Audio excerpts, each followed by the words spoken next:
The first pyramids were massive construction projects built in one location. Then, for no apparent reason, the entire operation shifted to a new site. Why would these famous builders make such a radical change? The Egypt detectives are on the case.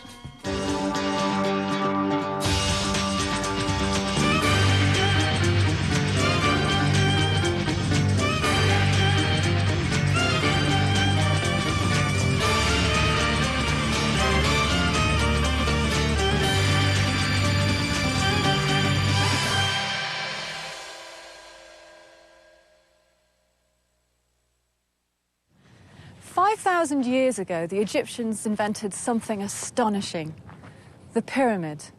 For 100 years, the Egyptians continued to build more pyramids, always very close to the first one. Every one of these was a huge construction, requiring thousands of workers and millions of tons of raw material. And then suddenly, for no apparent reason, they moved the whole operation north to a brand new site. It wasn't the only time either. The pyramids kept moving. What was wrong? The Egypt detectives, Dominic and Miriam Cook, will try to solve the mystery. To do it, they will encounter the ancient Egyptians' obsession with the afterlife. The detectives start their investigation here, on their mobile headquarters. Building each pyramid was an enormous operation. As many as 30,000 workers labored hard on each one. They all had to be fed, mostly with bread, fish, and beer. Building equipment had to be made and moved to the site. The effort was staggering. The first pyramids were built close to the ancient capital of Memphis, at Saqqara. So far, it makes sense. But the next one, the Great Pyramid, was built much further away at Giza. The pyramids then moved again, and finally ended up where they started, in Memphis. It's a strange case. At first, the locations seemed completely random, but there must be an answer. No one would move that many workers, that much food, that much beer, without a reason. For thousands of years, those fascinated with Egypt have tried to find an answer, but they can't agree. The Egypt detectives, too, have different ideas. This is the situation we have. This is the pyramids at Saqqara, there's the Nile, and then the move up to Giza. And we need to explain why. Well, these are religious monuments. The Egyptians are incredibly particular about their sacred spaces, so I wonder if there isn't some religious aspect of the Giza plateau that influences the relocation.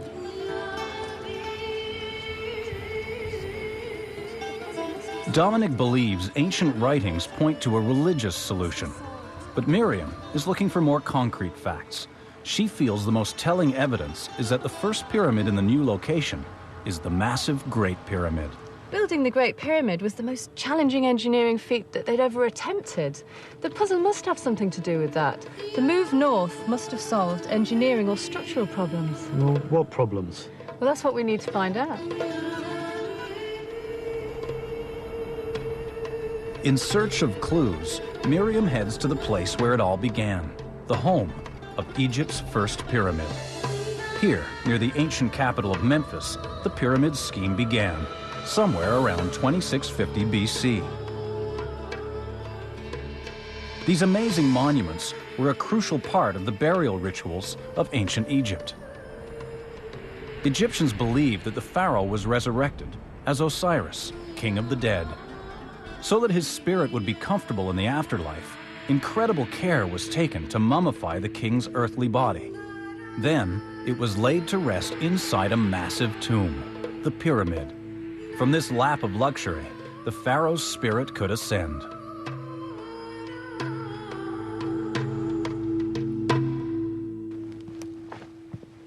The Egyptians were great pragmatists.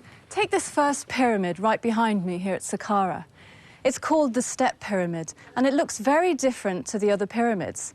Its sides are stepped, not smooth. And it's these very steps that tell a story.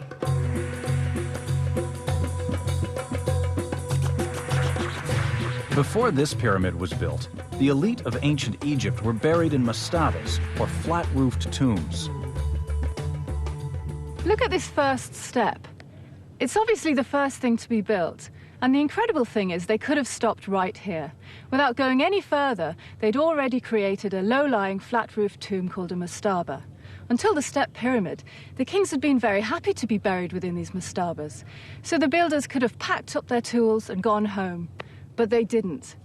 They had an inspiration. Why not build big and place more mastabas on top of the first? And that's just what they did. And then they built another, and then another, and then another. And the result was the very first pyramid. I think the evolution of all the pyramids was the result of these practical what-if experiments. The ancient Egyptians became increasingly ambitious, testing the limits of their skills and their raw materials. The Egyptians were building bigger and better pyramids. But just how far would they go?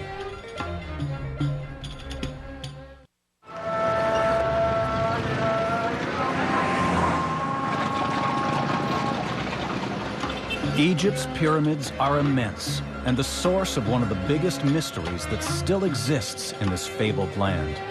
The Egypt detectives want to know why they kept moving. Miriam Cook knows the pyramid builders moved from Saqqara to Memphis. But why? She studies the ground in Saqqara. Was there something here that stopped the pyramids from growing ever larger? She's arranged to meet a leading Egyptian geologist, Dr. Behey Isawi. Is he the expert who will help her solve the case of the moving pyramids? And limestone was used in building all of the pyramids. What makes it such a perfect building material? It's very durable kind of rock, and secondly, Egypt is very rich in limestone. And third, that it has layering and jointing, which help quarrying the types of limestone. So the layers actually dictate the size of the blocks? Yes, certainly, and you can see the layers. This is the size, this is the maximum size. The rocks can be cut from these layers. But what happens when ambition runs into reality, when the local limestone isn't enough anymore? So when they wanted to build a bigger pyramid, they were actually limited by the raw material here? Yeah, and not only this, but also because of the space also. You don't have quite a good space here to build bigger pyramids. And so they had to go to a different place? Oh, yeah, indeed they did.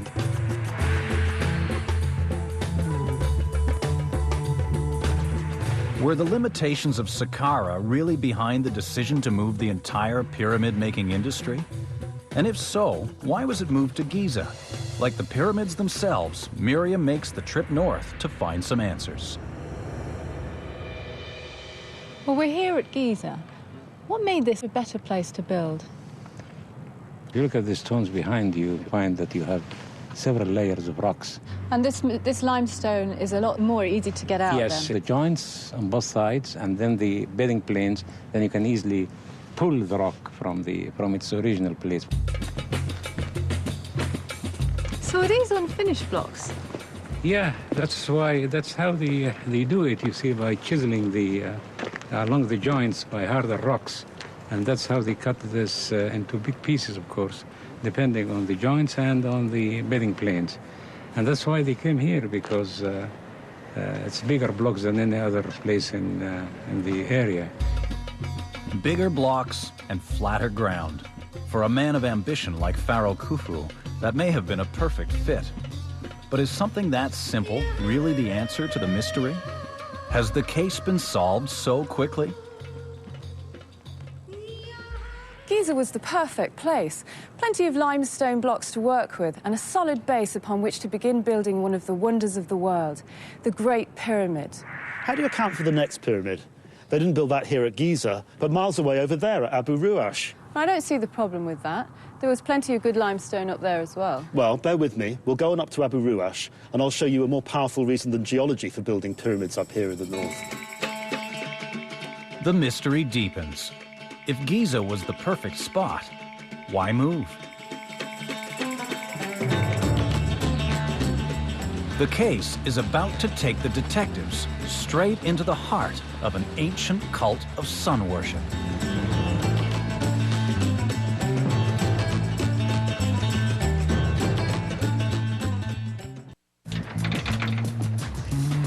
Thousands of years after they were built, the pyramids still inspire awe and mystery. One of the biggest questions is, why did they keep moving? The Egypt detectives are on the case. Miriam Cook, an archaeologist, is drawn towards the geological evidence, while Egyptologist Dominic thinks that the location of the pyramids is part of a bigger mystery. The Great Pyramids of Giza are the most well-known in the world, but Giza is actually the second location on which pyramids were built, and shortly after they were finished, the entire pyramid-building enterprise moved again to Abu Ruash. Here, though, the trail grows cold. The pyramids are not very impressive. Well, you've brought me here to Abu Ruash, and I'm standing on the pyramid, but it doesn't look very finished to me. That's right, it probably never was finished. It's always seemed like an odd thing to do, to come all the way up here to build if there's all that marvellous building stone on the Giza Plateau. I just don't find the geological argument accounts for everything. Well, how would you explain it then, Dominic? Well, if we'd been standing up here 4,500 years ago, we'd have been able to see Heliopolis, and I think that's a really important clue. And why is that? Well, if you buy me a cup of coffee, I might just tell you. OK, you're on.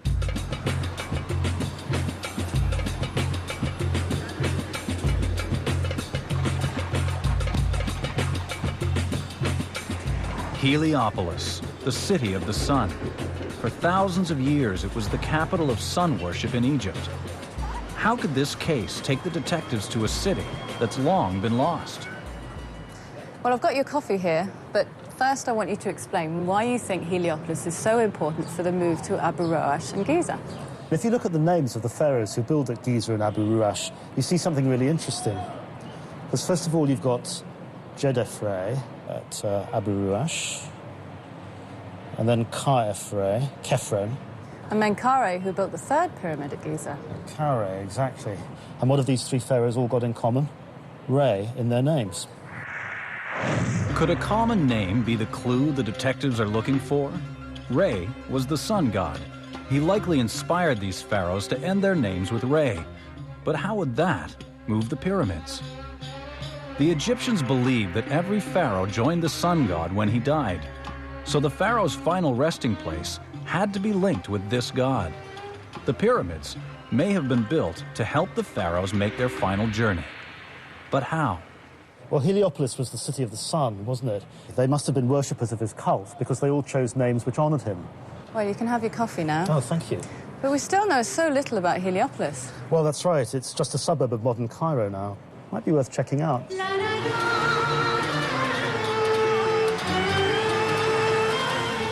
The trail leads here, beneath the outskirts of Cairo. This is where Heliopolis once stood. But can anything be learned here now? Or is this ancient case grown too cold? After so many thousands of years, what could be left of an ancient cult worshipping the sun?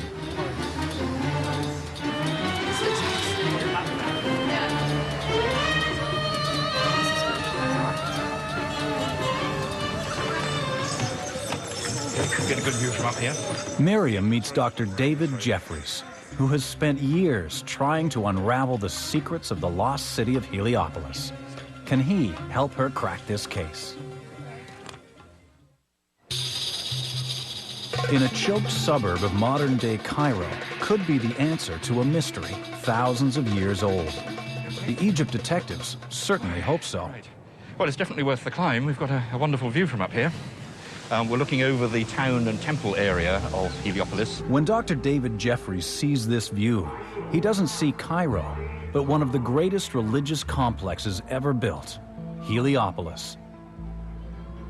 It's long since been destroyed, but emerging from the choking haze, there is one vital clue left standing. It's an obelisk built many years after the pyramids, but the two are closely linked.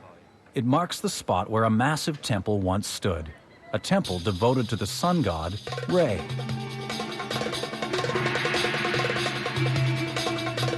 Jeffries believes this obelisk helps explain why the pyramids of ancient Egypt moved where they did. Right, well, here's the obelisk. In order to be comfortable, shall we just go over into the shade? I think that's a good idea. Discuss this. Yeah. Right, well, we're standing here in Sun City. We have to find a spot out of the sun, at least. Let's talk about it here. So if we've got a huge sun temple and pharaohs who are building pyramids who are associated with the sun cult. What's the link? Well, it's interesting because the whole question of the distribution of pyramids is not really well understood. They seem to skip about in an almost random way. Yeah. But one thing that is significant is that when the sun cult becomes important to the royal family, they move to Giza and then to Abu Roash, and really that's when the connection with the sun cult becomes really clear. Right. Ra-Jedef, who is the first one to have Ra, the sun, Re, the sun, in his name, and to call himself the son of the sun, he builds at Abu Roash, which is the most clearly visible from where we are at Heliopolis. And then all the Giza pyramids are in a direct line of sight with Heliopolis. 4,500 years ago, without the haze, David believes the pharaohs would have been able to see the Sun Temple here at Heliopolis from their pyramids at Giza and Abu Roash. They would need to complete their journey into the afterlife. While smog wasn't a problem, there was one obstacle. On the outskirts of Cairo is something called the Citadel of the Mountain. This rock would have blocked the view of the Sun Temple at Heliopolis from many locations across the Nile. Without a line of sight to the Sun Temple, the pyramids were useless. The last resting place of the pharaoh had to be in line with the temple. I've been studying the maps, and I think that there's a problem with this lines of sight theory of David Jeffries. The next three pharaohs built their pyramids back near Saqqara at this place called Abu Sir, and they were still worshipping the sun god Re. But the problem is that the line of sight between Abu Sir and the Sun Temple at Heliopolis is blocked by the Citadel Rock. Has this promising lead come up dry? Was David Jeffries wrong?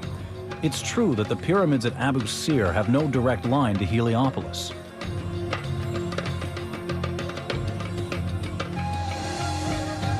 Miriam rushes to Abu Sir with David Jeffries to see if there's an explanation. What she finds are mysterious ruins. They're just a few miles northeast of the Abu Sir pyramids. Some think this was once the site of another sun temple. And where we're standing is the key site. We're actually on top of the Sun Temple now. We only know of two of them as it is. We're standing on the actual tower of the Sun Temple. So what's that structure down there for? Right, well, rather like a pyramid, the Sun Temple is surrounded by its own temple complex. And what we're looking at is really a unique structure. We don't know of anything quite like it from anywhere else in Egypt.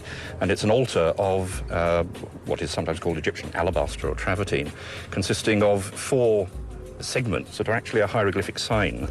It's the offering table with a loaf of bread on it, the sign for Hetep, which means to be satisfied or to make offerings. And then once there was a round table on which these offerings would have been placed. There could also have been chambers for sacrificing animals and basins to catch their blood. It would have been a very imposing complex, and from the top, Miriam and David can clearly see the pyramids of Abu Sir. We can see the pyramids at Abu Sir quite clearly from here. But if the pyramids here had to see Heliopolis, these ruins haven't solved that problem. Even when the kings are building at Abu Sir, the point really is this question of visibility from the centre of the sun cult itself at Heliopolis. The Abu Sir pyramids are out of sight from Heliopolis. No temple, no matter how grand, could remove the enormous finger of rock that would have blocked the direct line of sight from here to Heliopolis. Or could it? Just to the south of Heliopolis, south of Cairo, you've got this promontory that sort of sticks out from the main cliff line where the Islamic citadel was built. We call it the Citadel Rock.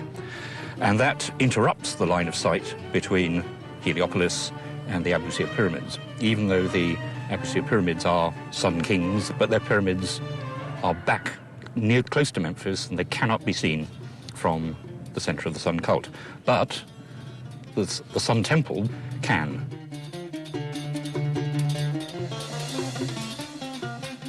There would be no direct view of Heliopolis from the pyramids.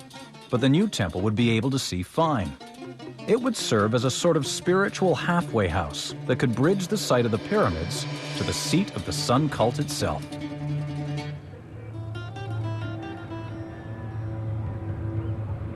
The explanation could solve the mystery once and for all. If this temple served as a middle ground, then all of the temples of Egypt would have a view of the main temple in Heliopolis. All of the pharaohs would be assured of their journey into the afterlife.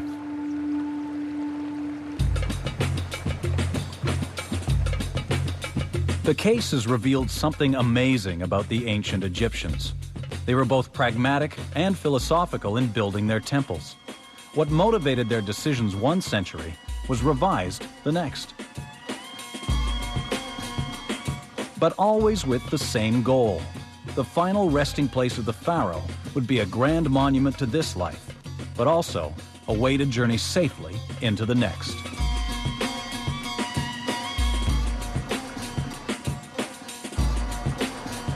The Egypt detectives took different roads, but they've solved another case.